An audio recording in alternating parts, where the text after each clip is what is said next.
할렐루야. 오늘은 마태복음 21장.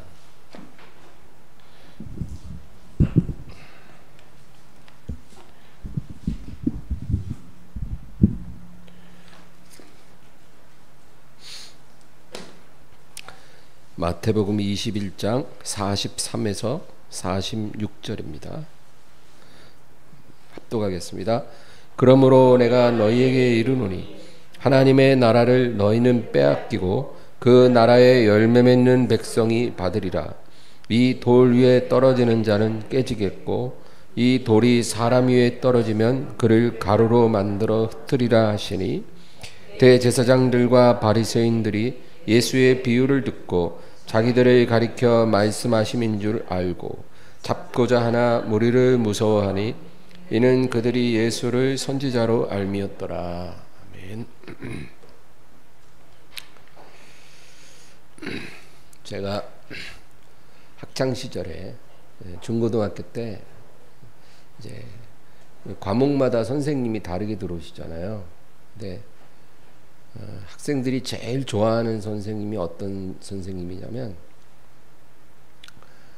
수업을 철저하게 안 하는 선생님을 좋아해요. 그래서 뭐 숙제도 안 내주고 한 15분 정도 이렇게 수업하시고 나머지는 자습 이렇게 하는 선생님이 있었어요. 그 선생님 시간만 되면 그렇게 마음이 홀가분하고 즐거울 수가 없어요. 노는 시간이라는 거죠. 그러나 반대로 아주 까다로운 선생님도 있어요. 매 시간 와서 숙제 내주고 또 그 다음 시간에는 숙제 검사합니다. 숙제 안 해온 놈들 나와. 손바닥 맞았어요. 요즘도 맞나요?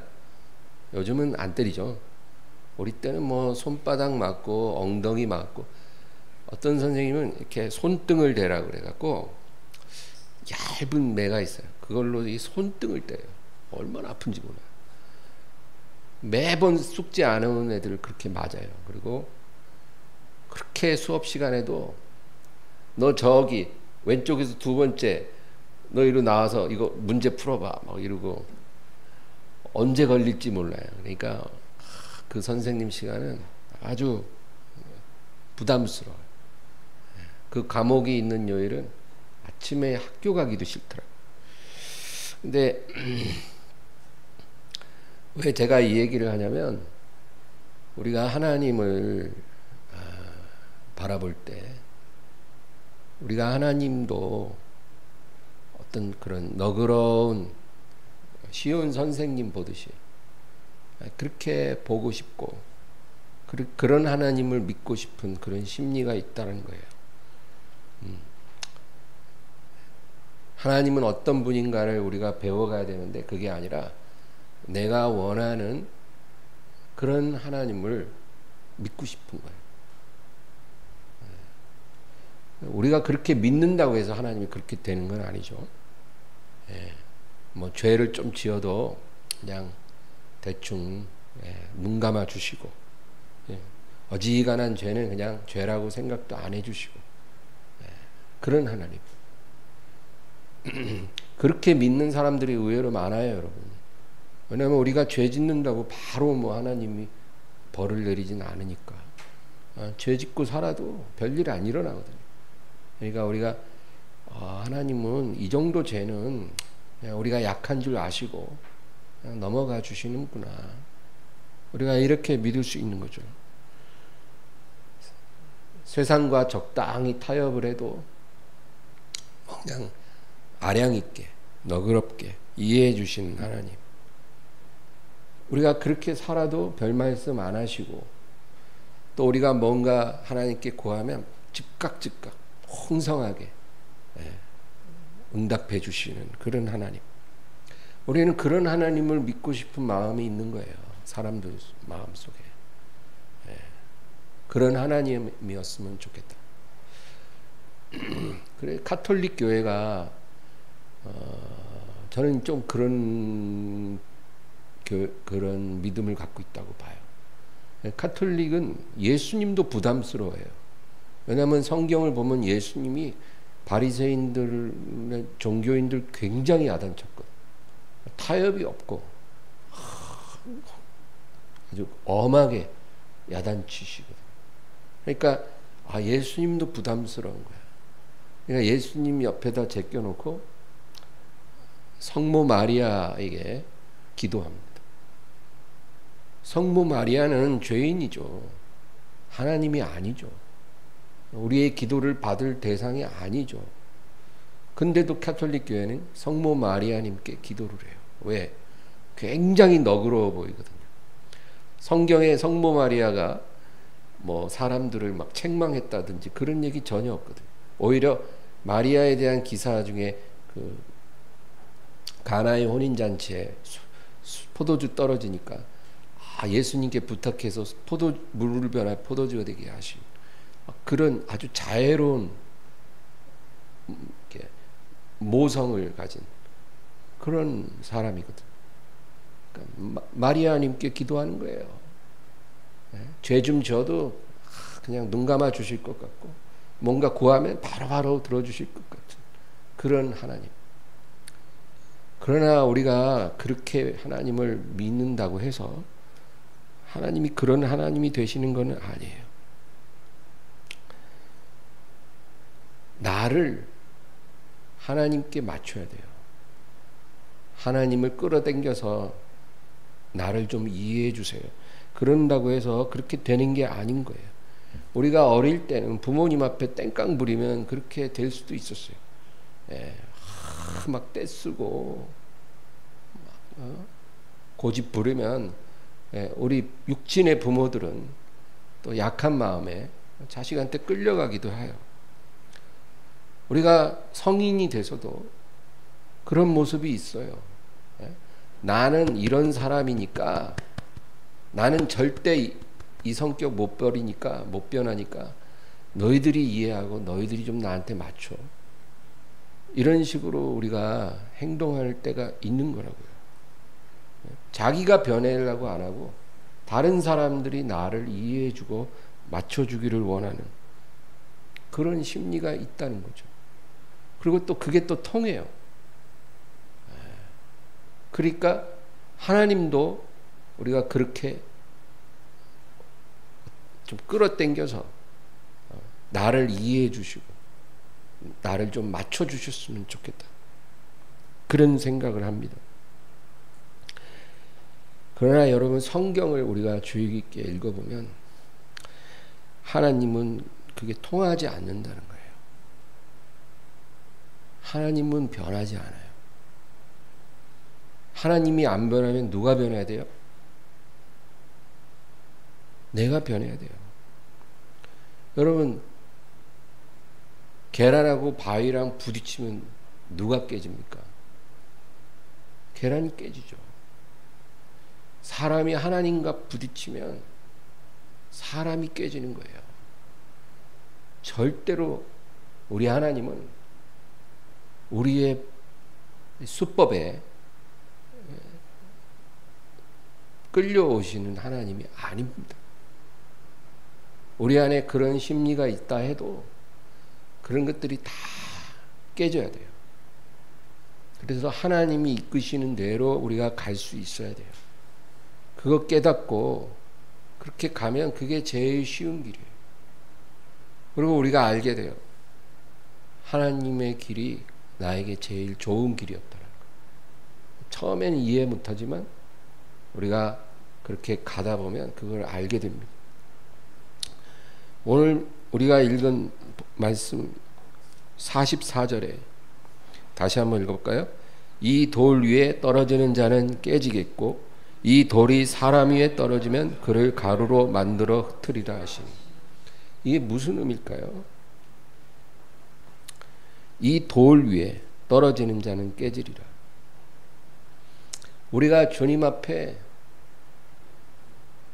순종해서 깨지든지 그 뜻이에요. 우리가 예수님이 반석이거든요. 우리가 반석에 부딪혀서 스스로 깨지든지 그게 이제 순종하는 사람이 자기를 깨뜨려야만 순종할 수 있잖아요. 그 의미예요. 스스로 자신을 깨뜨려서 순종하든지, 만약에 그렇지 않고 또 다른 옵션이 뭐예요? 이 돌이 사람 위에 떨어지면 그를 가루로 만들어 흩으리라. 만약에 우리가 스스로 순종해서 깨지지 않으면 예수님이 우리에게 부딪혀서 우리가 가루가 된다. 불순종하면 결국 우리가 하나님의 손에서 가루가 된다는 거예요. 그러니까 둘 중에 하나라는 거예요. 우리가 선택할 거는 둘 가운데 하나예요. 예외 없어요. 우리가 스스로 주님 앞에 순종하고 깨어져서 주님이 이끄시는 대로 가서 우리가 살게 되든지, 아니면 끝까지 거역하고 끝까지 대항해서 나중에 주님 앞에서 가루가 되든지, 둘 중 하나다. 이스라엘은 하나님을 길들이려고 하다가 결국 자기들이 가루가 됐어요. 그들이 광야를 지날 때 성경을 가만히 보세요. 이 이스라엘 백성들에게 우리 자신을 대입시켜 갖고 가만히 생각해 보면 이 사람들이 굉장히 잔머리를 쓰는 거예요. 430년 동안 눈칫밥만 먹고 종살이 하던 사람들은 이 눈치 빨라요. 잔머리도 많아요. 그러니까 이제 그게 애굽 사람들한테는 통했을 수도 있어요.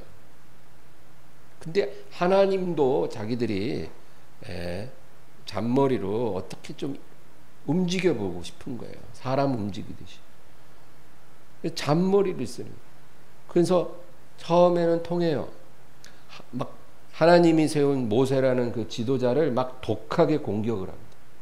공격을 하고 모세를 원망하고 불평하고, 그 모세를 궁지에 몰면 그 모세가 하나님께 기도하잖아요.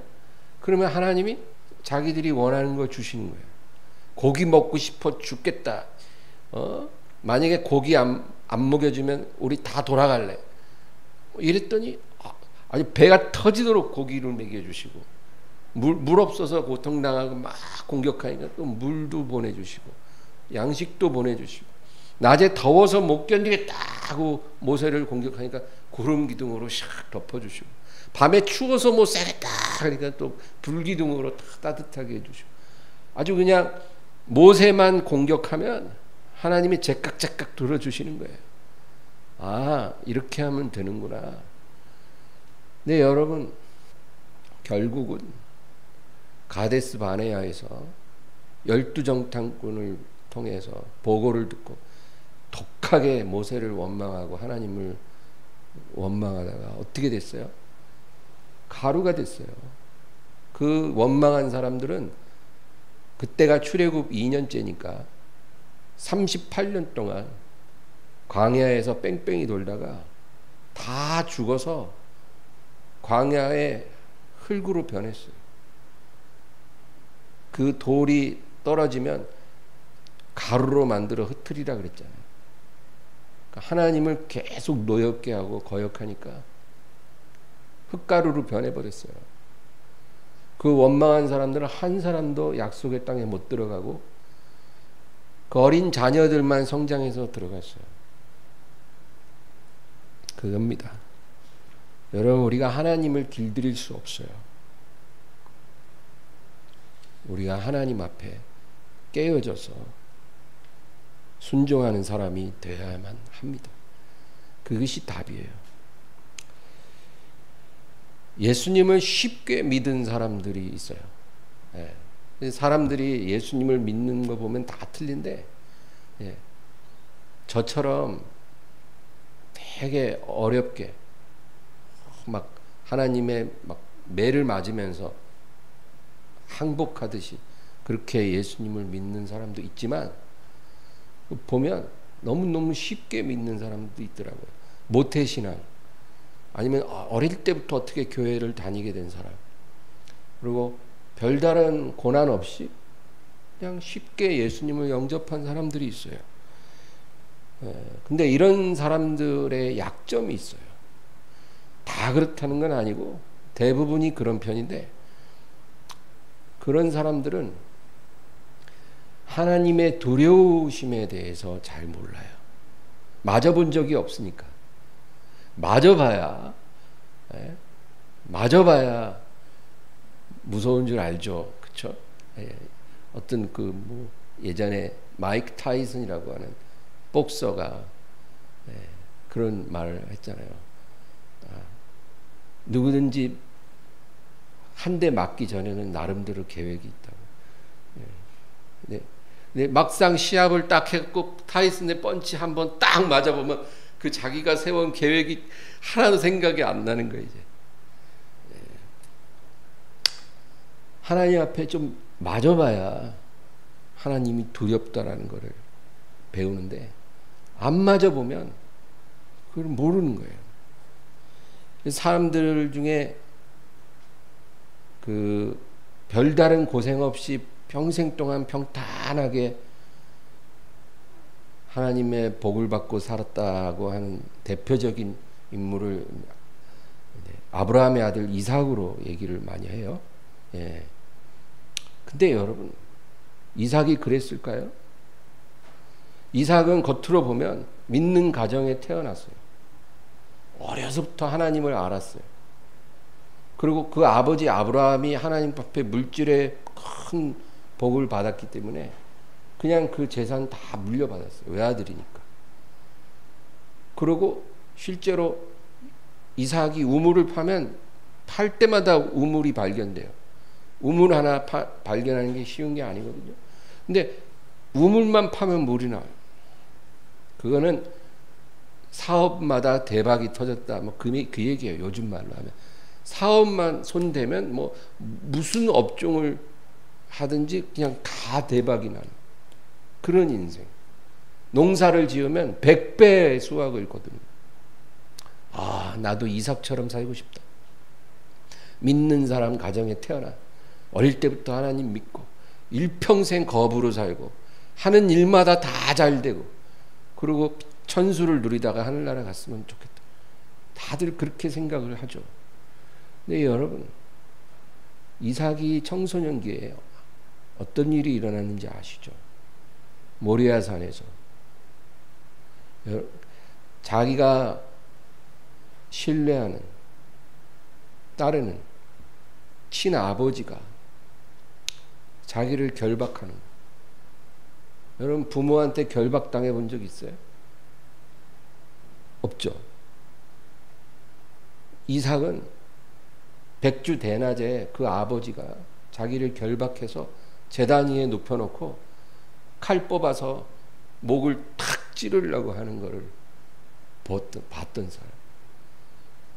얼마나 놀랐는지 아무런 저항도 할 수 없었어요. 몸이 딱 굳어져 갖고 아무런 저항도, 또 어떤 살려달라고 하는 말 한마디도 할 수가 없었어요. 너무 놀래가지고. 근데 그 순간 하늘에서 소리가 들린 거예요. 아브라함아, 아브라함아, 내 손을 멈춰라. 너의 손에 든 칼을 내려놓아라. 네가 너의 독자까지도 내게 아끼지 아니하였으므로 이제는 네가 나를 경유하는 줄을 알았노라. 그 음성을 아브라함만 들은 게 아니라 이삭도 들은 거예요. 그때 그 청소년기에 있었던 한 15살이나 17살 정도였던 그 이삭이 뭘 느꼈을까요? 하나님을 믿는다는 것은 도대체 어떤 것인가? 하나님을 섬기고 하나님께 순종한다는 게 무엇이기에 100세 낳은 외아들까지도 하나님 명령에 순종하기 위해서 이렇게 죽일 수밖에 없는 것일까? 그때 이삭은 그 아버지 아브라함이 섬기는 하나님이 어떤 하나님인지 알았어요. 두려우신 하나님. 하나님이 명하시면 100세 낳은 외아들도 하나님께 드려야 한다는 사실을 깨달은 거예요. 그때 이삭이 그 하나님을 만났기 때문에 그 평생에 거역하지 않고 하나님을 순종하며 살 수 있었던 거예요. 그러니까 하나님이 이삭에게 평탄한 삶도 허락해 주셨던 거예요. 여러분, 절대 그것이 두려우신 하나님을 만나는 체험 없이 그렇게 순종하지 않는다는 겁니다.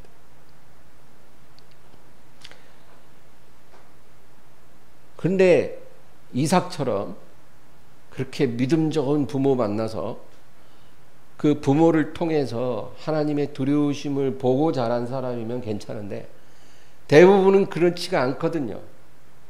예, 어릴 때부터 교회를 다녀도 두려우신 하나님을 체험할 기회가 없는 거예요. 그 부모가 그 정도로 하나님을 섬기는 것도 아니고, 그러니까 늘 사랑의 하나님만 듣고 배운 거예요.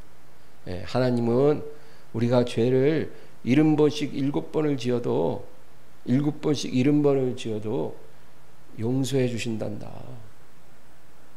하나님은 우리가 무엇을 구해도 다 들어주신단다. 우리가 아무리 부족해도 우리를 이해해 주시고 우리를 도와주신단다. 우리가 행위가 아니라 믿음으로 천국에 들어갈 수 있단다. 이런 얘기만 늘 듣고 사는 거예요. 그러니까 두려우신 하나님은 잘 모르고 목숨이라도 바쳐서 순종해야 될 하나님이라는 건 몰라요. 대신에 뭐든지 용서해 주시고 뭐든지 이해해 주시고 뭐든지 들어주시고 나에게 좋은 것 주시는 그런 하나님만 알게 되는 거예요.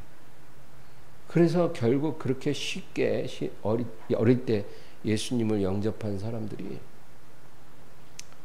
대부분은 성인이 돼서는 하나님을 떠나는 것을 제가 보았습니다. 왜 그럴까요? 나처럼 교회 안 다니고 믿음 생활 안 하는 사람들도 나보다 잘만 나가는데 내가 굳이 이렇게까지 믿어야 되나?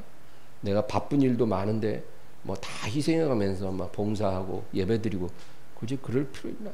내가 지난번에 내 문제 놓고 하나님 앞에 그렇게 기도해도 응답도 안 해주시더만. 이런 식이 되는 거예요. 그래서 결국 성인 되면 믿음 다 떨어져 나가는 겁니다. 그래서 차라리 어릴 때 예수님을 몰라도 하나님 앞에 두들겨 맞고 그리고 하나님 앞에 내가 죄인이라는 걸 깨닫고 그리고 돌아와서 하나님의 은혜를 받는 게 더 천국에 빨리 들어갈 수 있을지도 몰라요. 예수님도 먼저 된 자 나중 되고 나중 된 자가 먼저 되리라. 내가 너희에게 이르노니 세리와 창녀들이 너희보다 먼저 하늘나라에 들어가게 되리라. 오늘 본문 43절 볼까요? 그러므로 내가 너희에게 이르노니 하나님의 나라를 너희는 빼앗기고 그 나라의 열매 맺는 백성이 받으리라. 먼저 있는 자들이 다 떨어져 나가고 나중에 주님께 돌아온 사람들이 하늘나라의 열매를 맺게 되리라, 그 얘기예요. 로마서 5장에는 죄가 더한 곳에 은혜가 넘쳤나니 이런 말씀이 있어요. 죄가 더한 곳에 은혜가 넘쳤나니. 그러니까 많은 죄를 짓고 그 죄를 깨닫는 것이 클수록 여러분 그냥 평탄하게 모범적으로 산 시민과 감옥도 한 100번 들어갔다 나오고 사회적으로 완전히 낙인 찍힌 사람, 누가 먼저 자기가 죄인이라는 것을 깊이 깨닫겠습니까? 후자죠. 이 죄를 깨닫는 게 클수록 은혜가 넘친다는 거예요. 죄가 클수록, 죄가 많을수록 은혜가 필요한 존재라는 거, 그거를 깨닫고 구원받기가 쉽다. 그래서 겉으로 행동이 반듯한 사람들이 오히려 여러분 전도가 잘 안 돼요. 구원받기가 어려워요. 자기가 반듯하니까, 자기 생각에. 또 남들도 자기를 그렇게 봐주고. 그러니까 누가 전도하면 저는 예수 안 믿어도요, 당신네들보다 더 바르게 살고 있거든요. 그러니까 너나 잘 믿으세요. 이래요. 네.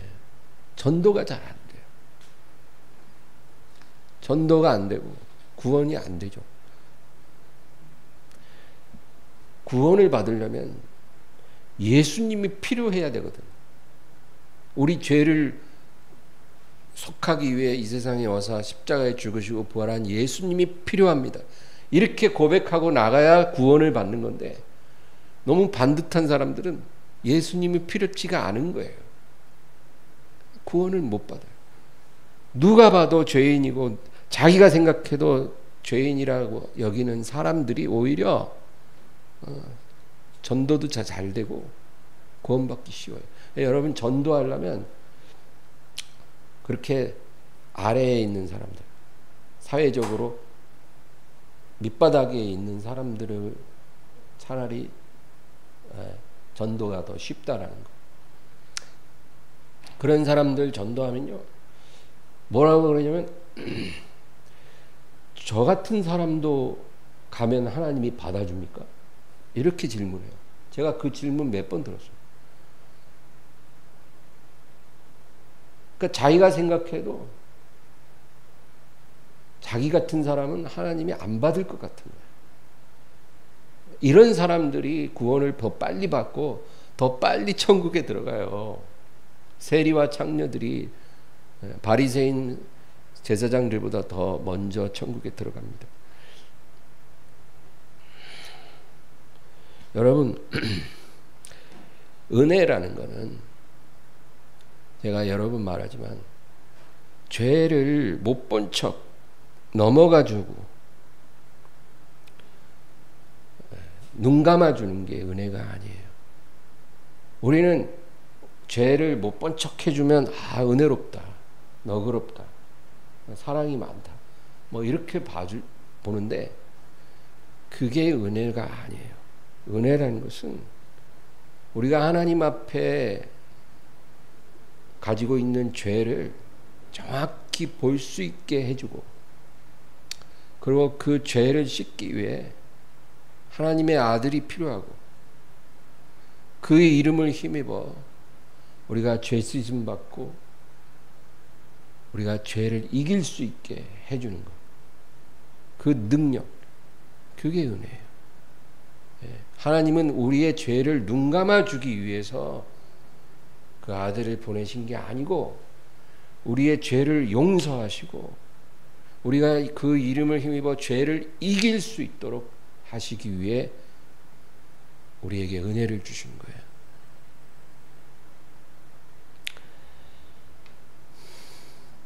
거룩하지 않는 사람을 거룩하다고 말해주고 그 사람을 기분 좋게 해주는 것, 그건 은혜 아니에요.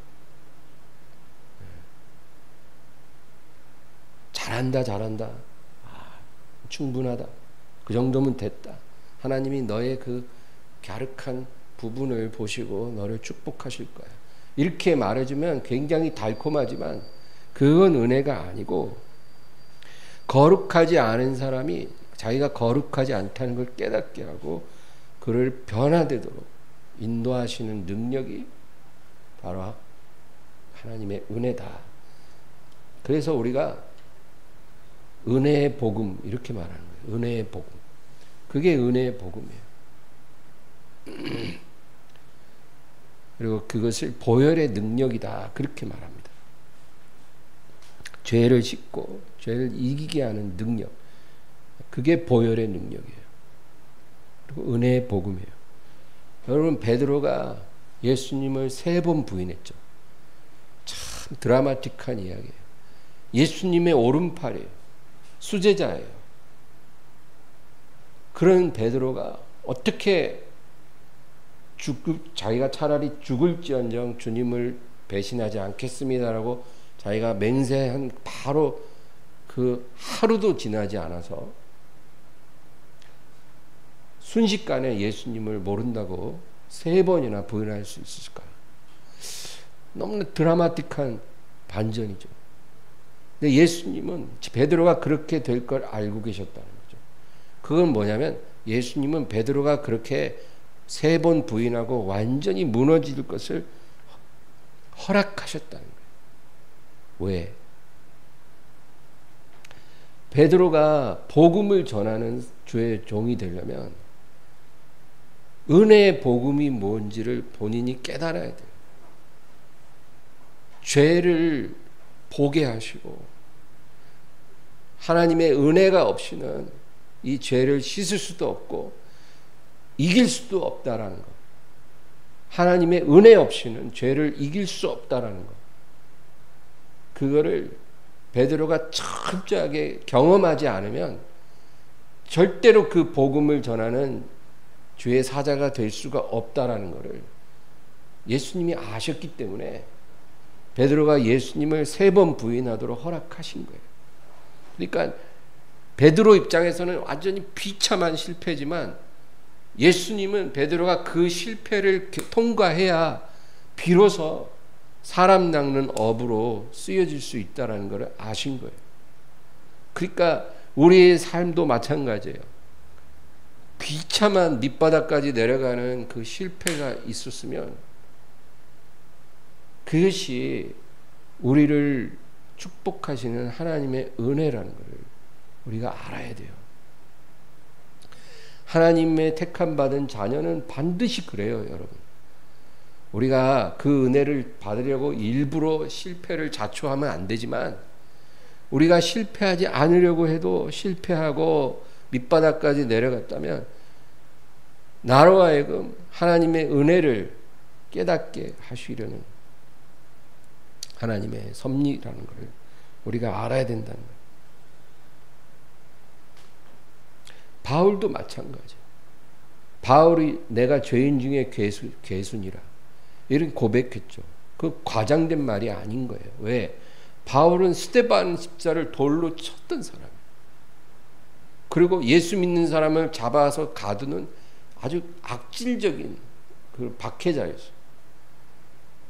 왜 주님께서 그랬던 사울을 사도 바울로 변화시키셨을까요?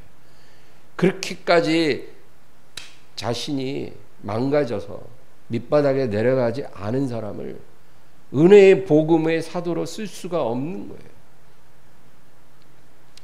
자기가 죄인이라는 것을 절실히 깨닫는 적이 없는 사람은 하나님 앞에 쓰임받을 수가 없어요. 그래서 여러분, 저와 여러분에게 하나님이 실패를 주시는 거예요. 너무나 부끄럽고 너무나 정말 말도 안 되는 그런 실패에 우리가 때로는 빠지게 허락하시는 게 그게 하나님의 은혜의 섭리가 있다라는 거.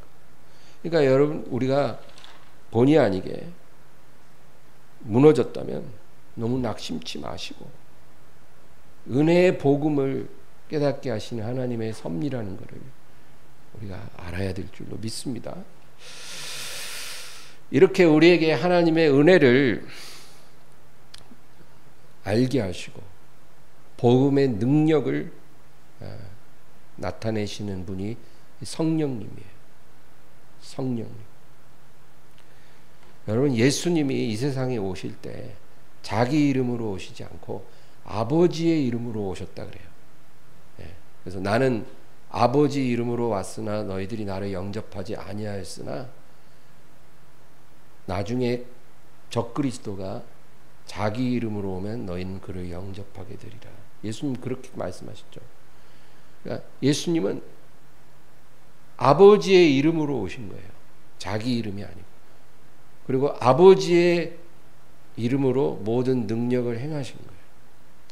그래서 철저하게 아버지의 뜻대로 그리고 아버지의 이름만 높이며 그 모든 사역을 이루셨어요. 그러면 여러분, 성령님은 누구 이름으로 오실까요?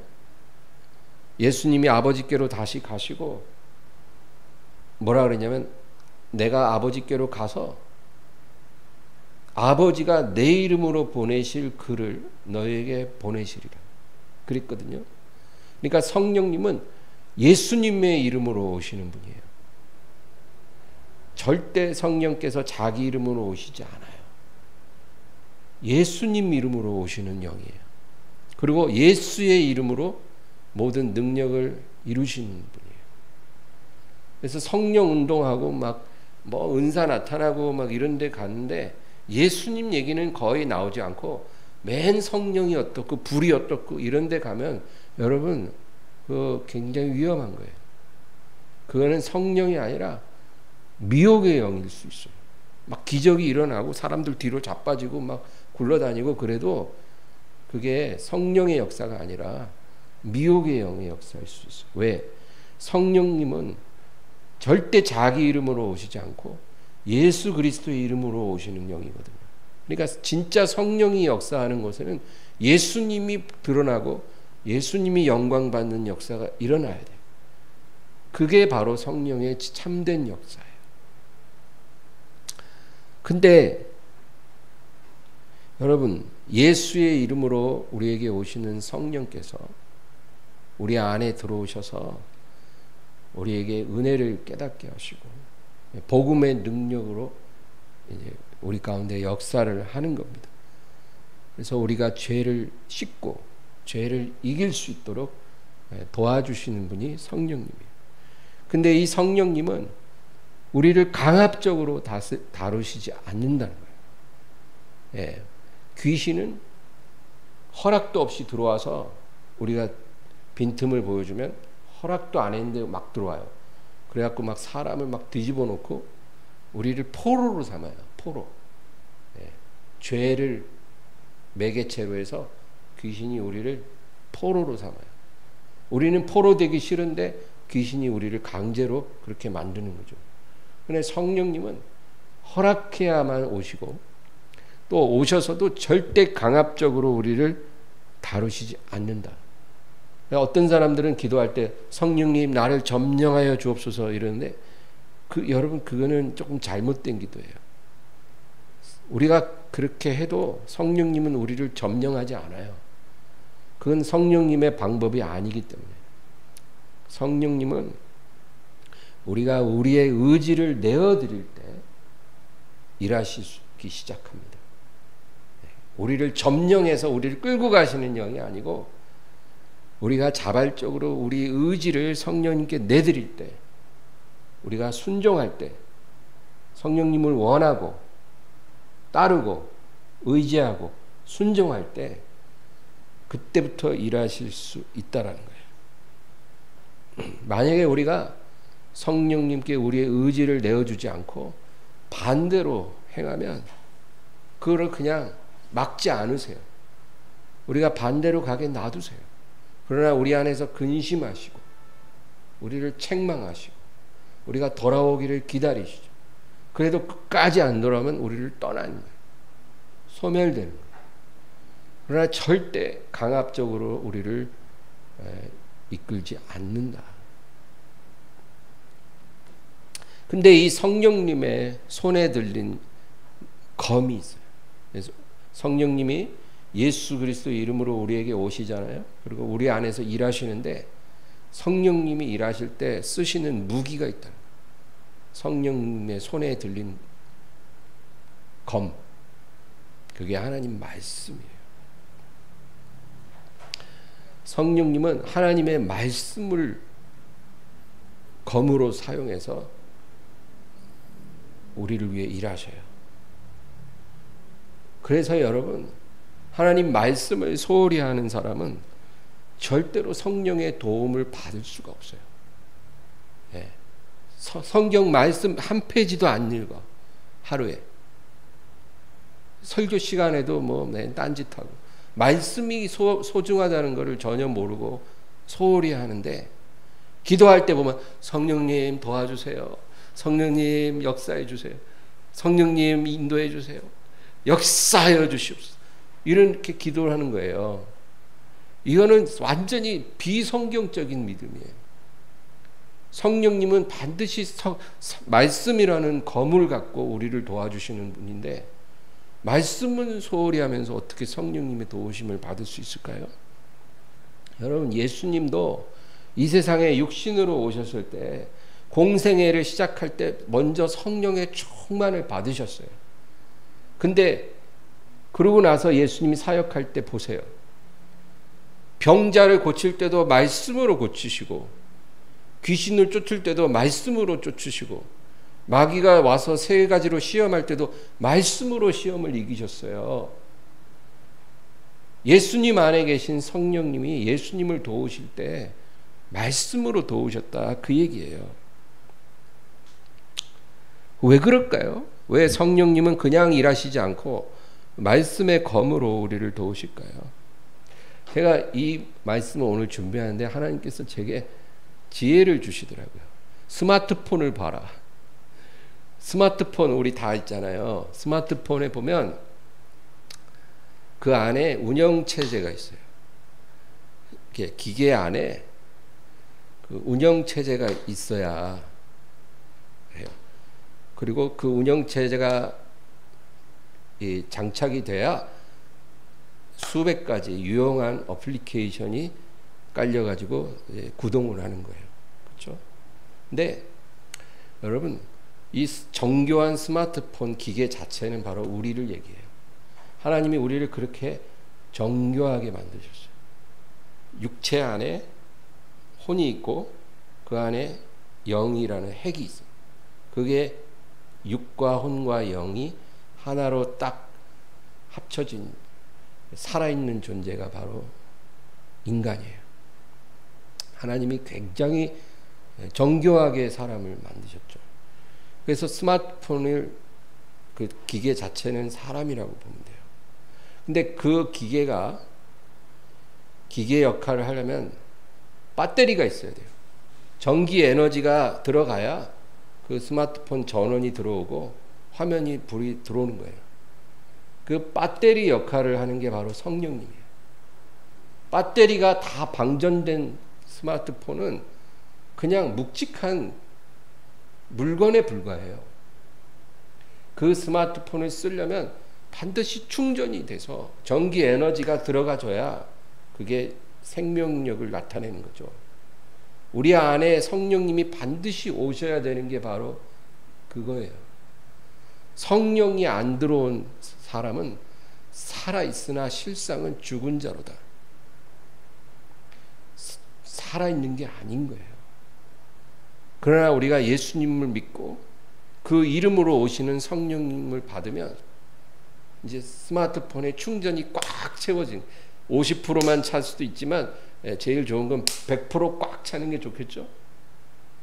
그렇게 할 때 이제 스마트폰이 이제 불이 들어오는 거예요. 그러면 거기서 다 끝나는 게 아닌 거예요. 운영체제가 깔려야 돼요. 뭐 안드로이드 이런 거 있잖아요. 그게 깔려야 돼요. 그 운영체제가 믿음이에요. 믿음. 우리 안에 성령님이 오셨지만 성령님이 일하려면 일할 수 있는 운영체제가 탑재가 돼야 되는데 그 운영체제가 바로 믿음이라는 거예요. 믿음.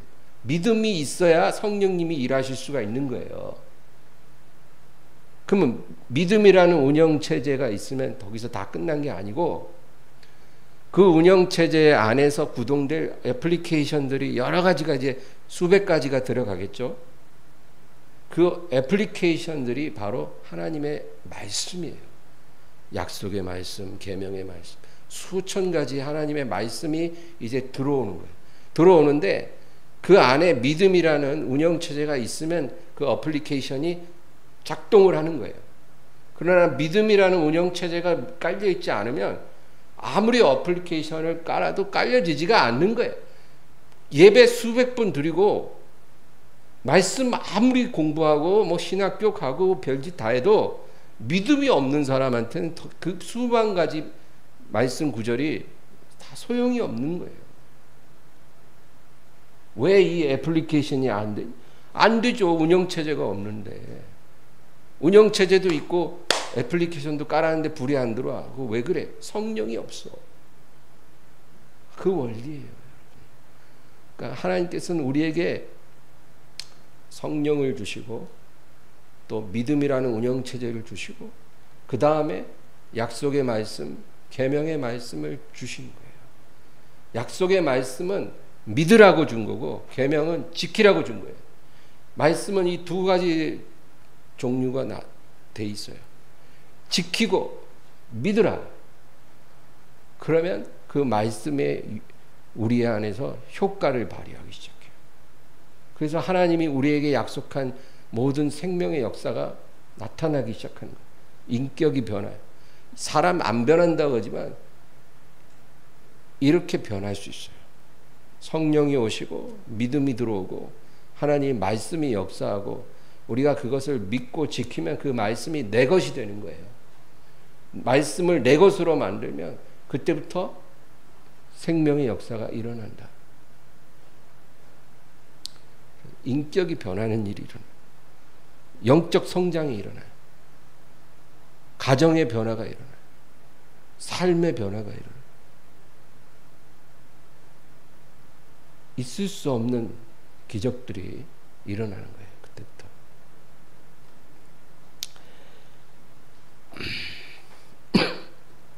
그래서 여러분 오늘 말씀을 꼭 기억하세요. 오늘 우리 히브리서 4장 2절 한 절 읽고 마칠 겁니다. 히브리서 4장 2절.